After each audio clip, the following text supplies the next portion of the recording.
So let's recall our motivation. That we're here to learn about ourselves, about life,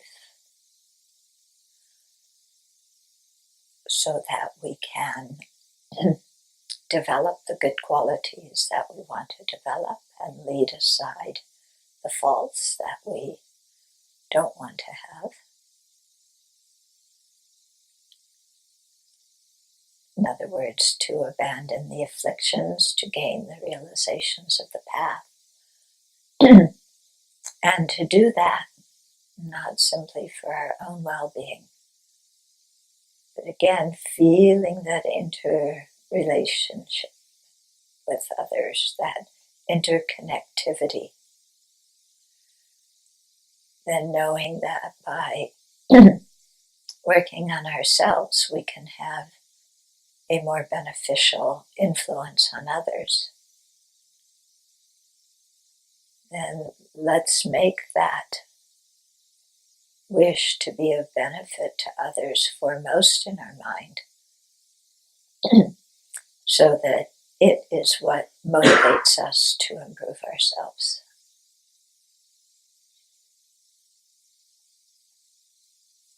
And so with that attitude to share the Dharma this afternoon. So today's our last talk, and I thought to give just a little overview, because at the beginning we kind of had to look at the situation of rebirth and karma, how that works. And so now to just do a general overview of the path, and why we're practicing. So if we look at the situation of rebirth and karma, and getting born again and again and again and again, there's certain problems with that. Yeah, in the sense that we have to get born again and again, get old again and again, get sick again and again, and then at the end of the day, die again and again. Because every rebirth has those 4 parts to it: birth, aging, sickness, and death. And there's no way to get around it. The only way to avoid aging and sickness is if you die the moment after you're born. But otherwise, when we're born with a body like this, which is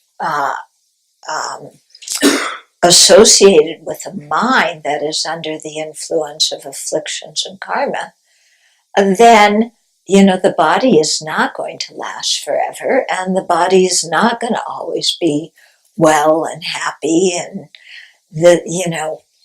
we all want happiness in our life. We don't want problems, yet we can't get everything we want. And then plus we're separated from the things we do like. Or we get what we want, and then we're disillusioned with it. And then all the problems we don't want, they just come automatically, whether we have to work very hard to get the things we want, but we're not always assured of getting them. But the problems we don't want automatically come. Yeah? Wouldn't you say, just looking at your own life so far, that's kind of your situation? Yeah, you have to put something out to be happy, and problems come totally uninvited. And the things that you like, you get separated from, or even you get what you like. Finally I got this job. And then it's like, bleh. I had a friend in high school, all he wanted was what was the name of that car? One of these sports car kind of things. That's all he wanted, all during high school. I want this, I want this, I want this. Then, after high school, he went to work, he bought it. He was happy, for a couple of months, and then it's old hat. And this thing that he had put so much energy into cease to bring him happiness. Okay, so we've all had those kind of experiences too, haven't we? Yeah, lots of them. So the Buddha said this happens because we're under the influence of ignorance, afflictions, and karma. So ignorance means that our mind is obscured about the nature of reality, and not just obscured and cloudy, but we apprehend things in the exact opposite way from how they actually exist. So whereas things are actually dependent in nature, they depend on other things, the way things appear to us and the way we grasp them to exist is as if they had their own inherent essence, their own nature in and of themselves, independent of others. But we don't even realize that we're apprehending or grasping phenomena to exist like that, because that's the way they've appeared to us since beginningless time, so we don't even question it. It's kind of, to give an analogy, if you were born with sunglasses on, if you were born with sunglasses, you would never know what things look like without sunglasses. And you would always think that things were dark from their own side because that's how they've always appeared to you. You wouldn't have a clue that that was a false appearance because that's the way it's always been. Okay? So it's similar with us. We have this idea of, especially regarding ourselves, that there's this real me. I am. And especially in the West, I am an individual. Yeah, I have an individual identity, and I'm going to make myself an individual so I can be noticed as an individual. That's the way we're brought up in this culture. Yeah.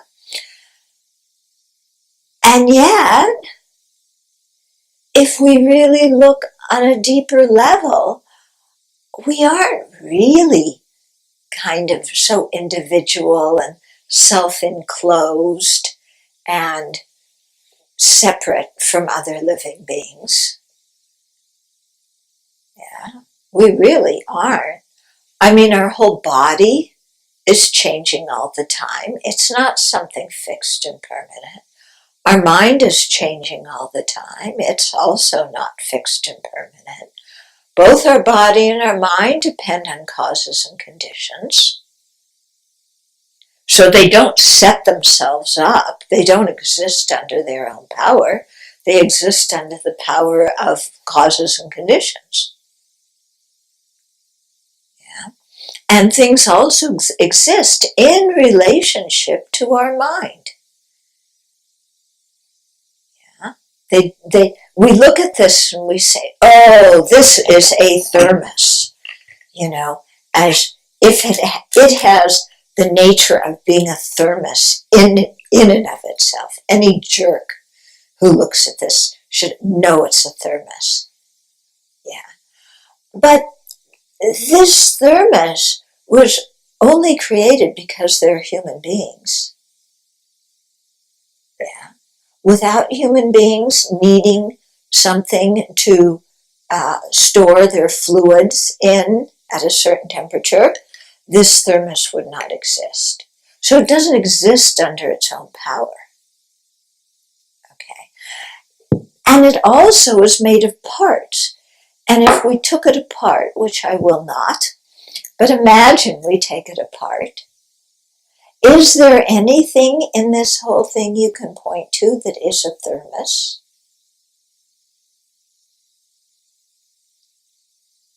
Yeah, you can't. And yet when all the pieces are together, we say, oh, that's a thermos. And we feel like there's thermos in here. And yet it's only a thermos because we have a need, we invented it, we gave it a label, we ascribed a function to it, and the parts kind of hold together. At a certain point, the parts won't hold together, and we'll still have the same parts, but instead of calling it a thermos, we'll call it a mess. We'll call it garbage. It can go from being thermos to being garbage like that. Even though the parts are still all there. Like your car. Your car can go from being a car to being a wreck like that, even though the parts are all there. Yeah. So it's not like it's a car from its own side that's always going to be a car. And when you say my car, yeah, what in the world made it your car? Yeah, if you took that car apart, is there something in that car that's you? So that you can say my car. You say my parents or my siblings. Yeah. Is there something in them that makes them yours? You might say, well, we have similar DNA. Well, yeah, that's true. We also have similar DNA to gorillas. Do you call them mine? Yeah. What makes something mine? And notice how in your mind something changes as soon as you label it mine. Yeah. This clock is here. You probably don't have any strong feelings for this clock, do you? You know? Huh? Yeah, it has a nice smiling face. But you're not going to miss it when you leave. And I don't think you're going to think about it from now until tomorrow, you know? It's like, okay, nothing special about this clock. But if it were your clock, if I gave it to you and I said, okay, it's your clock, Scarlett, then if it got busted, would you have some feeling about it? Yeah. But as long as it's my clock, if it gets broken, you don't care. Yeah? As soon as we label something mine, its whole relationship to everything else in the universe changes. And yet, there's nothing really that has changed that much, except now it's labeled mine, and then it's labeled his. All that's changed is the label, the imputation, mine or his.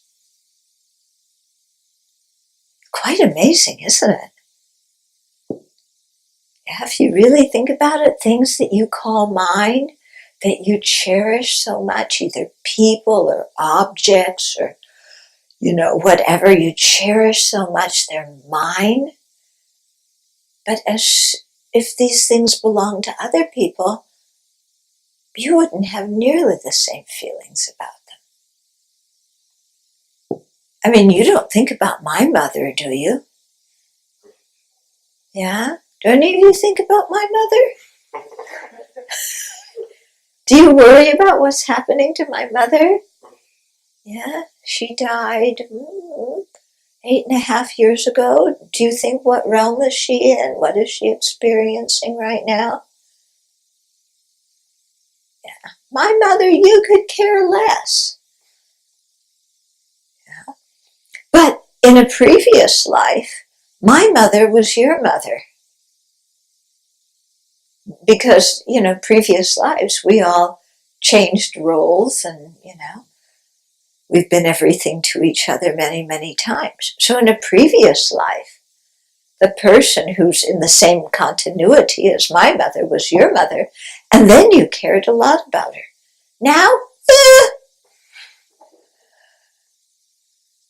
why? Why? It's just because of the change in the name, isn't it?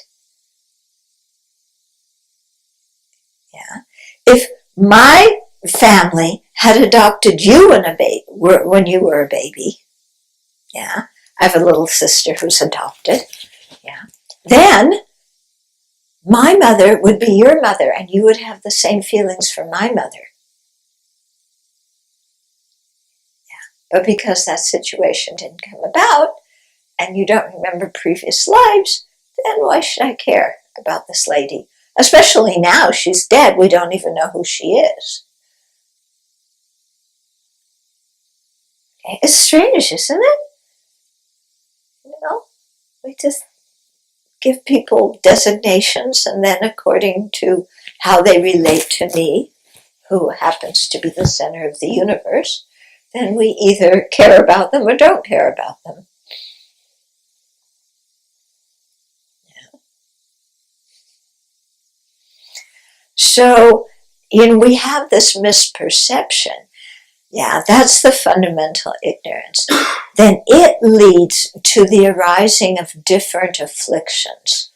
So because we see ourselves as some concrete thing, not literally concrete, but some real solid thing, then whatever makes me happy becomes, worthy of my clinging, worthy of my desire, worthy of my craving. Whatever interferes with my happiness is now an enemy. It's to be struck at. It's despicable. Okay. So there's somebody who comes into this room, and two people come into this room, and one person gives you $1,000, and one person slaps you in the face. Okay? Which one's your friend? The one who gave you $1,000. Which one is your quote enemy? The one who slugged you. Okay? Now, tomorrow, the same two people came in, except this person now hits you, and that person gives you $1,000. So they've both done both actions. Yesterday, this one was your friend because they gave you $1,000. Today, they're your enemy. Yesterday, this one was your enemy. Today, they're your friend. Okay? But whenever they're either your friend or your enemy, you're sure that's the way they are from their own side. This person's really good from their own side. That person's really rotten from their own side. But then the next day, they act totally different. And our fickle mind, has totally different feeling about them. And this one's my enemy, that one's my friend the next day. Okay? Who creates our friends and enemies? Where do friends and enemies come from? From us, yeah. We think they're a friend or they're an enemy depending on their behavior. But one person can have two opposite behaviors. If they show their good qualities to me, they're a friend. If they show their bad qualities to me, they're an enemy. If they show their bad qualities to somebody I don't like, then they're my friend. If they show their good qualities to someone I don't like, then they're my enemy. But their good qualities and their bad qualities are the same thing. It just depends on who they show them to, whether I call them friend or enemy. Okay. Do you think you're a little bit fickle?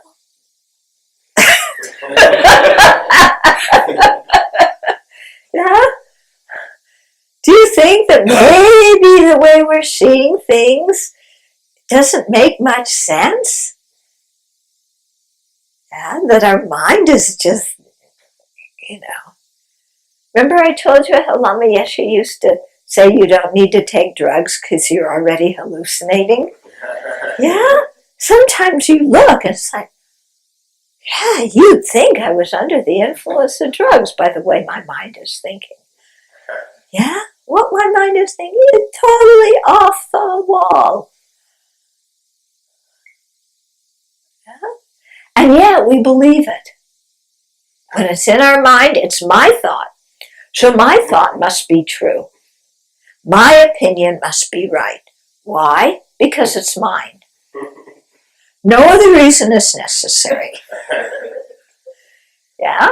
If I believe this today, it's right. If I change my mind and I believe that tomorrow, then that becomes right. And this becomes wrong. Yeah. Because whatever I believe is right, because I would never believe the wrong thing. Okay?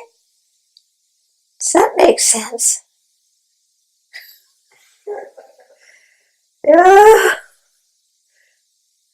So you see, our mind is quite ignorant, quite confused when we start scratching the surface. Yeah. That's the why I titled one book, Don't Believe Everything You Think. Yeah, because sometimes what we think is just total rubbish. Like I was talking yesterday about all those self-deprecating remarks that we make. Complete rubbish. Okay? So, from ignorance comes all these different afflictions.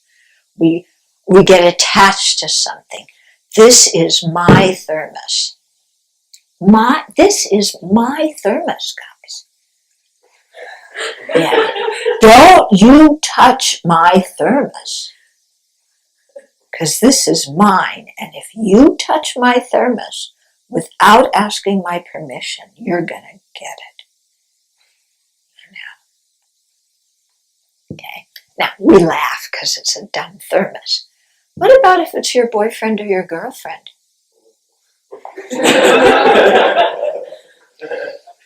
Then, how do you feel?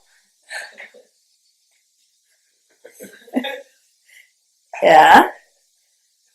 What about if it's your paycheck? Yeah. Do you laugh in the same way? No. This is my paycheck. Don't you come near it. Yeah. It is my money. I worked hard. You don't get any of it unless I feel generous. But I'm in control of this money. And all money is paper and ink. That's all. Paper and ink.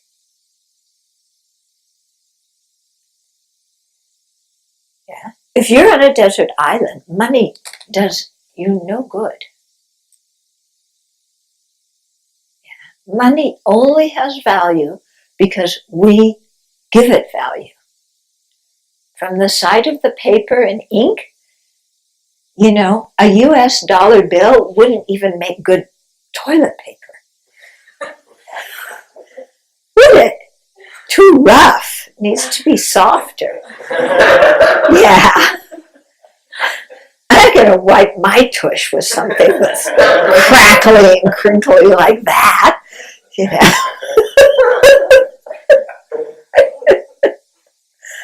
Okay? So it only has value because we impute value to it. From inside, there's no value. Yeah. We work very hard to get pieces of paper, certain pieces of paper, like a diploma. Okay? So your high school diploma, your college diploma, your licensing for what your career is. My diploma, you frame it. Yeah, all your diplomas and certificates get framed up on the wall. Yeah, this is me, this is what I've accomplished. Yeah. and they're pieces of paper. Yeah? And you worked so hard to get that piece of paper. Because if you're 1 credit short, you don't get the piece of paper. And that means that you're not learned enough to do the required thing. Because you're 1 credit short and you don't have the piece of paper. Yeah? That makes sense? Makes sense? Makes sense, but it doesn't make sense. It makes sense, but it's hard to accept. Huh? It makes sense rationally, but it's hard to accept. It makes sense rationally? Do you think everybody who has a piece of paper is qualified to do that job? Does that piece of paper make you qualified? Or does your knowledge make you qualified? It's your knowledge that makes you qualified, isn't it? Yeah, getting the piece of paper is not always so hard. Really knowing the material and being qualified in something is much more difficult than getting a piece of paper. I mean, I could make you a piece of paper if you want. Yeah. Yeah. I'm sure there's many people now that fabricate diplomas. Yeah, it's not too hard with all the things that they have now. Okay? But boy, that piece of paper is so important. You know? If you get that piece of paper, then your parents love you. Kind of sad, isn't it? You know? If you don't get the piece of paper, then they're mad at you. As soon as they get, or they're disappointed, or there's something. But you get that piece of paper, boy, Mom and Dad are happy. It's strange, isn't it? So strange. Okay, on a conventional level, pieces of paper do serve a function. Okay? When I get on a plane, I hope the pilot has a piece of paper certifying him as a pilot. Okay? Conventionally, they have a function. But they're only pieces of paper. They're nothing more than that. So we invent all these conventional things simply so that we can function together in a somewhat organized fashion. But if we take these pieces of paper to really have deep meaning, like just because somebody has a piece of paper, it means they're really qualified. And if somebody doesn't have that piece of paper, they're not qualified. Do you see any piece of paper around here saying that I'm a qualified Dharma teacher? Yeah? You've seen any piece of paper anywhere around here? Yeah. So are you only going to believe that I can do something if I have a piece of paper? Because I don't have a piece of paper. Yeah? Because when Buddhism came to the West, nobody invented, standards and tests and qualifications, and no one designed a certificate. So there's no pieces of paper. Yeah? So you have to determine on your own. You have to explore on your own. Even if I had a piece of paper, what does that mean? Yeah. So that means, we have to see, does somebody are they qualified? Even if they're qualified, do we have a karmic connection with them? Yeah. When they explain things, does it really resonate with us? Or are we just like, oh. Okay? So, pieces of paper help us to function on a societal level, but they aren't of ultimate value. They only have value because we give them value. And what's strange, I mean, if you, let's say, got your MD certificate in Fiji, and you came here, yeah, it doesn't hold the same value. Did you lose any knowledge flying across the ocean?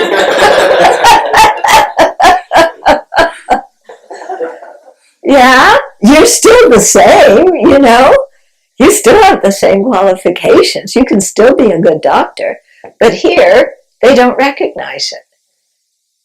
Yeah. And you got to go and jump through some more hoops. Okay. So, you know, certificates are useful, but they aren't the be-all and end-all. They don't make us something. Did you save awards and trophies you got from when you were little? Yeah. Yes.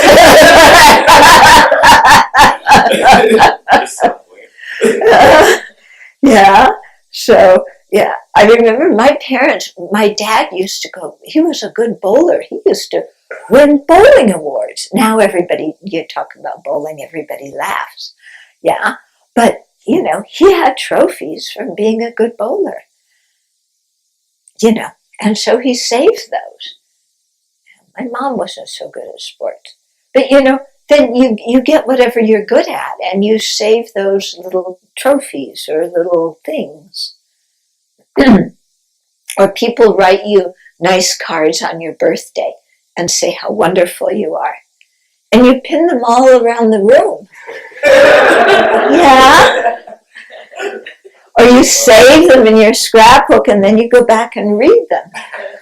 You know? They're pieces of paper. Yeah. So yes, they have meaning. But does that piece of, you know, that piece of paper in a card, somebody telling us, you know, how wonderful we are, that's very nice. They have a virtuous state of mind. Does that mean we're wonderful because they tell us we're wonderful? Because at the same time, somebody else is going to come and tell us we're awful. So does that mean we're awful and wonderful at the same time? Yeah. Who do we listen to? Because everybody has a different opinion of us. So who do we listen to?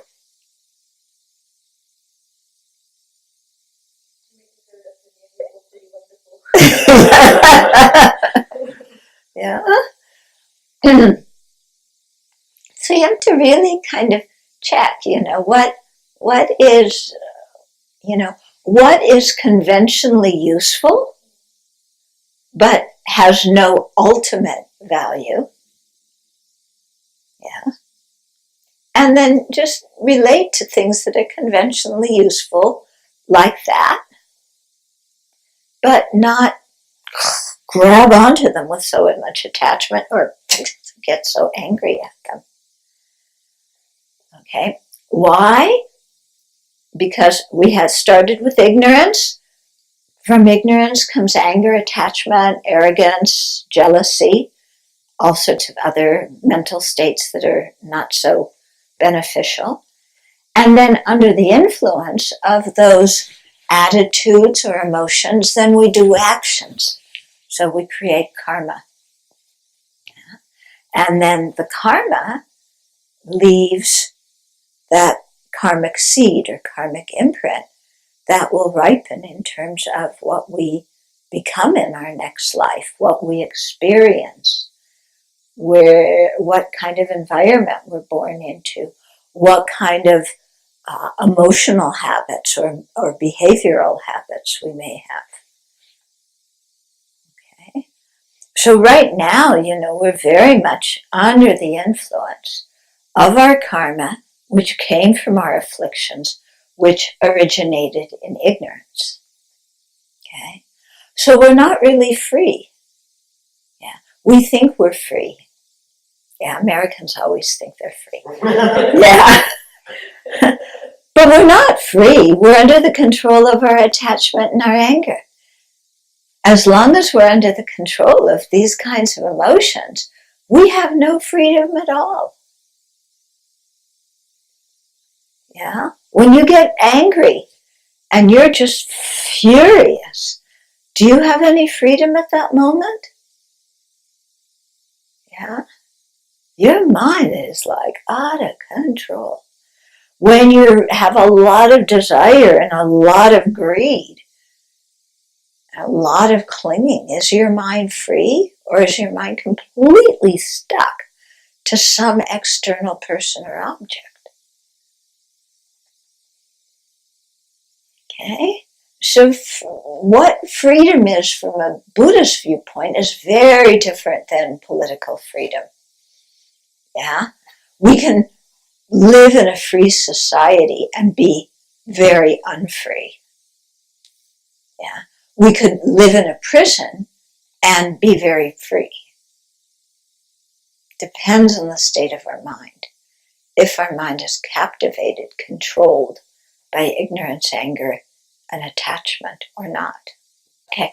Ultimately, we want to be able to, if you're following the Bodhisattva path, to be able to be in the world but not of the world. So you can be in it, but you're not so reactive and captivated by all these things. But in order to be like that, I think it's really good. We need to step apart. That's why, for example, some of us have chosen to be monastics. Yeah, it's like we've said, okay, there are certain things that when I'm around, my mind gets completely out of control. So I need to, say I'm not going to be around those things so that I can gain some control over my own mind and not get so distracted, not get so taken away. Yeah.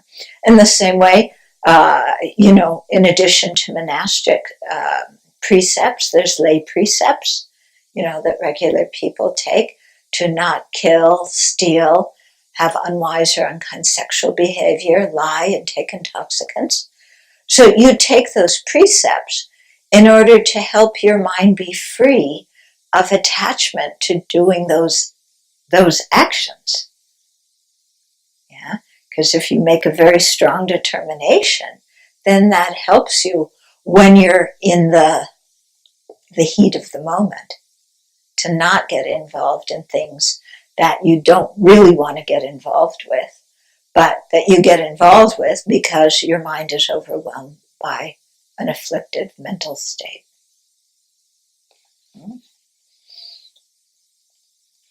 Okay, so the first step on the path, we talk about the three principal aspects of the path. So the first one is sometimes called renunciation, sometimes it's called the determination to be free or the aspiration for liberation. When we talk about renunciation, we're not renouncing happiness, we're renouncing misery. Okay? Yeah, people say, renunciation, I can't have chocolate anymore. Chocolate is not the problem. Attachment to chocolate is the problem. Okay? Yeah, it's the attachment, it's the mental states. That's the problem, not the object, not the other person. Okay? So, when we have renunciation, we're trying to renounce ignorance, anger, and attachment.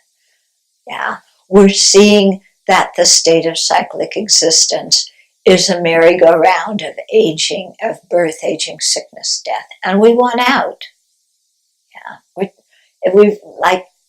beginning with time is a long time. I've been born, aged, sick, and died a long time. I've done everything there is to do in samsara. I've been everything. And it still hasn't got me anywhere. Yeah. And my mind still isn't free.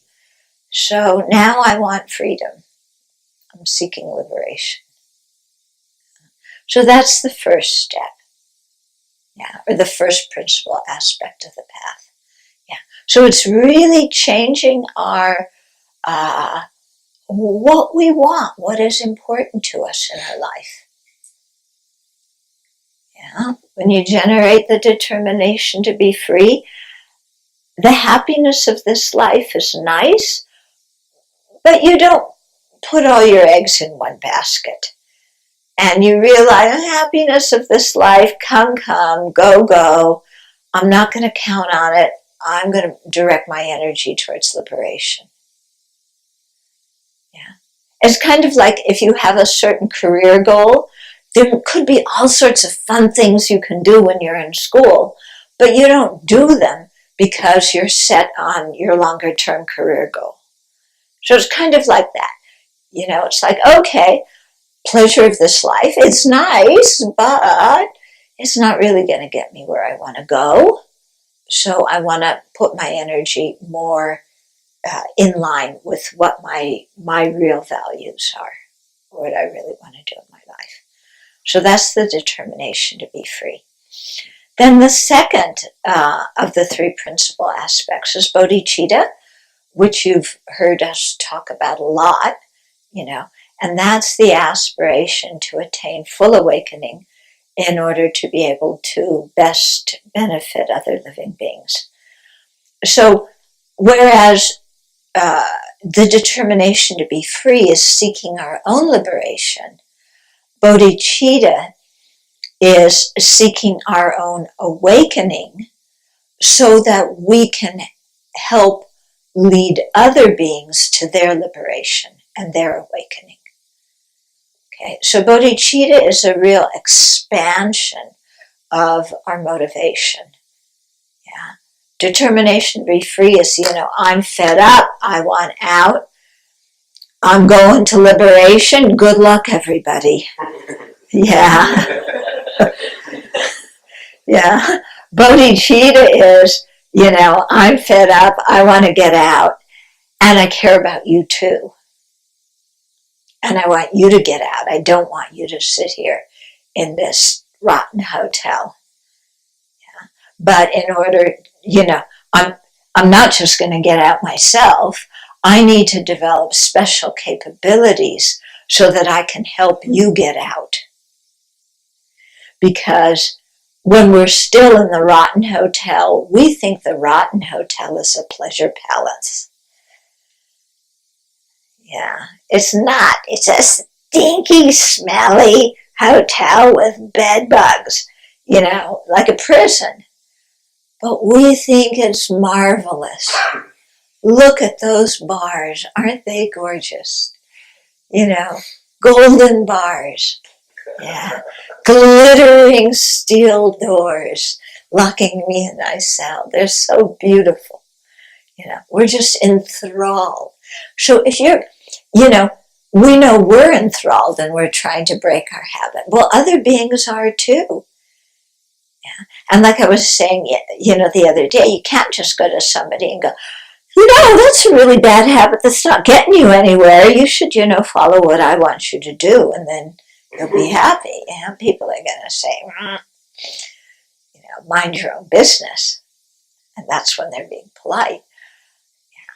But, if we really want to help people, we have to develop some kind of skillful means, some kind of really deep wisdom, so that we really understand each individual and know what the best thing to say to them is at any particular time. Yeah. So to do that, we really need to become Buddhists. Yeah. Otherwise, we do our best, but it's really kind of like the blind leading the blind. Because we can see right now, there are times in our life we want to help somebody, and we don't really have a clue what to do to help them. Have you ever had that? You really have compassion, and it's like, what can I do to help? I don't know what to do. Yeah. So that's why we want to attain full awakening. And bodhicitta is that motivation. So that's the second of the three principal aspects.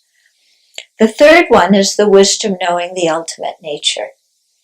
So if we're going to get out of cyclic existence, the Sanskrit word is samsara, if we're going to stop this cycle of existence, then we have to stop karma. To stop karma, we have to stop afflictions. To do that, we have to get rid of our ignorance. So ignorance is the primary culprit. So we need to get rid of our ignorance. So like I was saying before, ignorance grasps things to exist in the opposite way from how they actually exist. So ignorance is a false mind. It's an erroneous mind. It's not in accord with reality. What is in accord with reality is wisdom, because wisdom sees things as they are in the complete opposite way from how ignorance sees them. So wisdom is going to have the power to overcome ignorance, because it sees things in the direct opposite way. So when there's wisdom in the mind, there's no way ignorance can be manifest in that mind at that same time. Can't perceive things in contradictory ways at the same time. Yeah. So the third principal aspect of the path is that wisdom that is able to really look and how do things really exist? Who am I really? I know all the words I use to describe myself. I know all the identities I assume in this conventional world. But the conventional world, is just that. It's the conventional world. It's not ultimate truth there. Yeah? So you have one identity one year, another identity another year. We're not really any of those identities. So really, who am I? Yeah? When I say the word I, what does the word I actually refer to? We feel I. We feel like there's an I somewhere in here, isn't it? It's like it's mixed in with our body and mind. But it isn't really either of them, is it? Yeah, you're not your body, you're not your mind. But there's something mixed in with the body and mind that is me. Well, if there's something that's that concrete, that's findable, that's really me, we should be able to find it. Yeah? Who are we really? Are you your career? Are you your relationship to your family? Are you your religion, your nationality, your ethnicity, your gender, your sexual orientation, your political beliefs, your socioeconomic class? What are you really?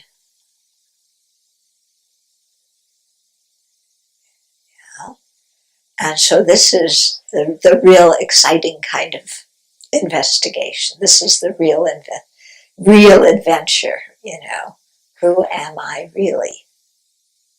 This person tells me I'm wonderful. That person tells me I'm an idiot. Who am I really? And then see if you can find something that is you. See if you can find something that is actually yours. It's mine. Yeah. So you might feel, this is mine. Yeah, this body, this is mine. Mine.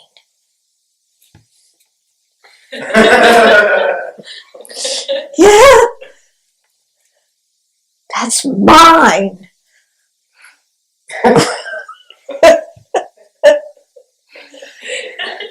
what makes this mine? Yeah. When you look at it, you say, oh, there's children. She's feeling a little bit insecure and wobbly today. Yeah? What are you going to point to and say, that's children? Or that's me? What are you going to point to? Okay? So that sets us off on the search for wisdom. And that is the wisdom that actually frees us, that has the ability to counteract the ignorance and thus stop the afflictions and stop the karma. Okay, so those are called the three principal aspects of the path. That's ignorance. Yeah, that's ignorance that keeps us from going anywhere, or attachment that chains us, anger that chains us, resentment, jealousy. Yeah, so we're chained by these mental afflictions. So the Dharma, in our Dharma practice, what we're doing is seeing the disadvantages of the afflictions. We're seeing how the afflictions are not accurate understandings of the world, that they're inaccurate, they're based on projection and exaggeration. Yeah. And so by seeing the falseness of the afflictions, by contemplating, their disadvantages, by asking ourselves what's really important in life over and over and over again, meditation is the same verbal root as to habituate again and again. That's what practice means. It's not just intellectually understanding it. It's moving it from here into here. Okay, so that's why we practice again and again, to be able to shift our perspectives. Yeah, because we're working with views and mental habits that we've had for a long, long time. And mentally seeing that what we're doing doesn't make much sense, it doesn't have the power itself to stop us from keep doing it. We need to again and again and again think of the disadvantage, think of the erroneousness. Yeah, apply the antidote so that we can see the situation in a different way. And so that's why we practice the Dharma. And only we can practice the Dharma. We can't hire somebody else to do it. Yeah. Yeah, you can hire somebody to clean your house, to drive you somewhere, to take a test for you. But you can't hire someone to transform your own mind. You're the only one who can do that. Buddha nature. Okay.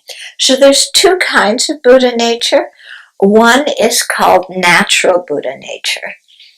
And the natural Buddha nature means that the basic nature of our mind is empty of inherent existence.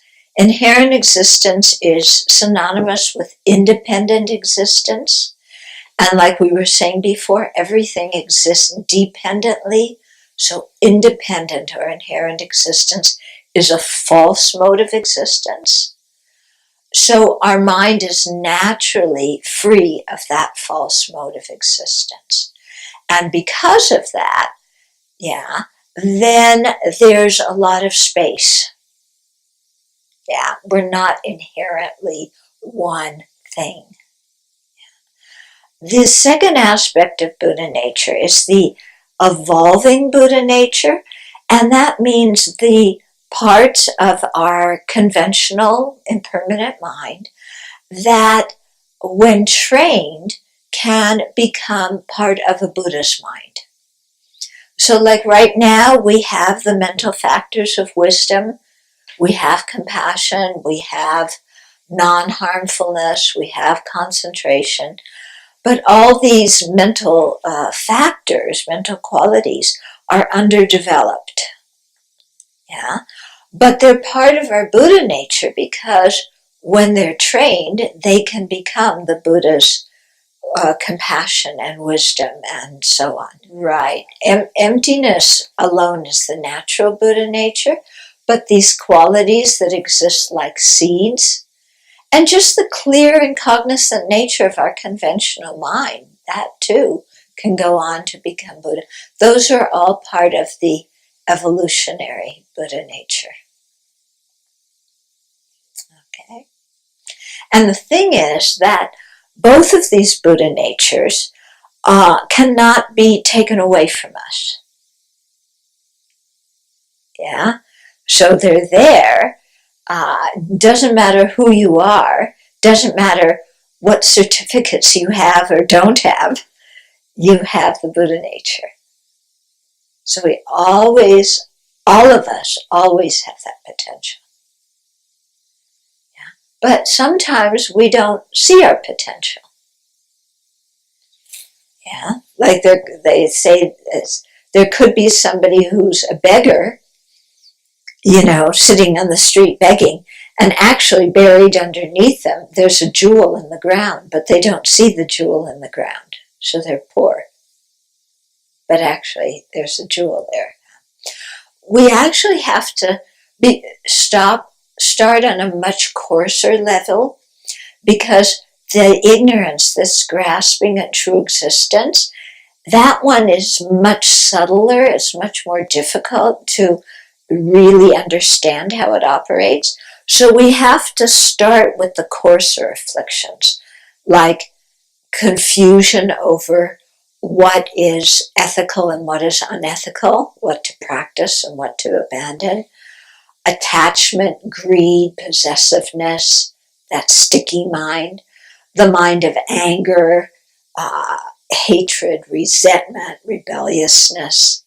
Okay, so we have to start with those and understand those and start to subdue those.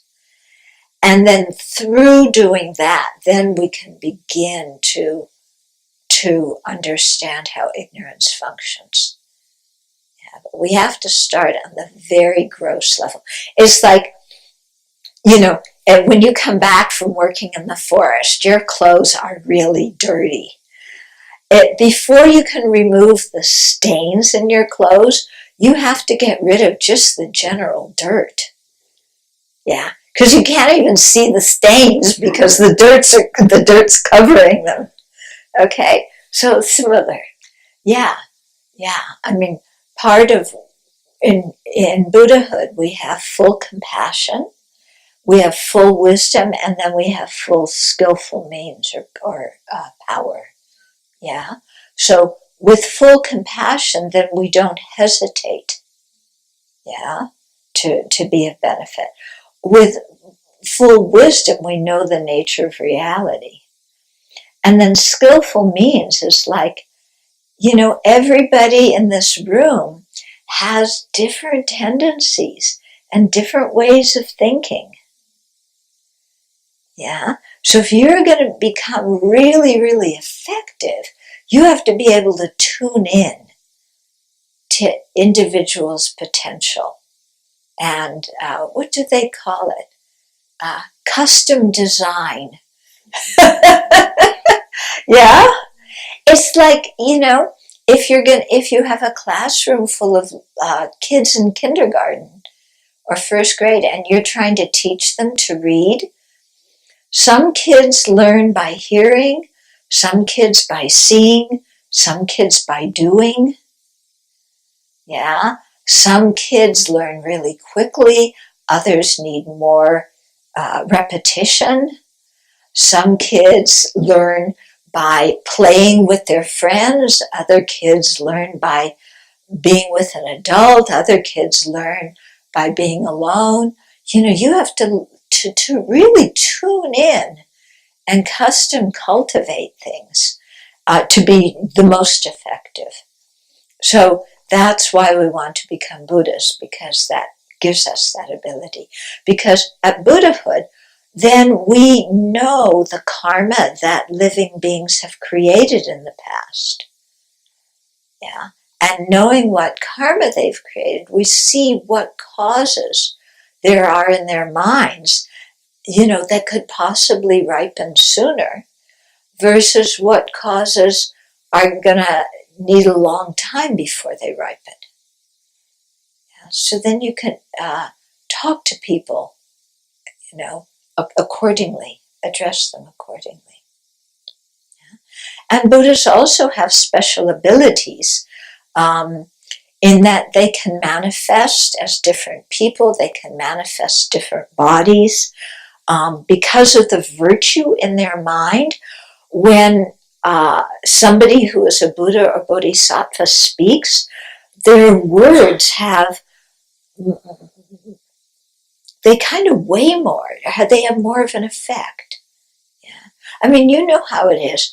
Two people could tell you the exact same words, and one person you brush off, and the other person you go, wow, that's really profound.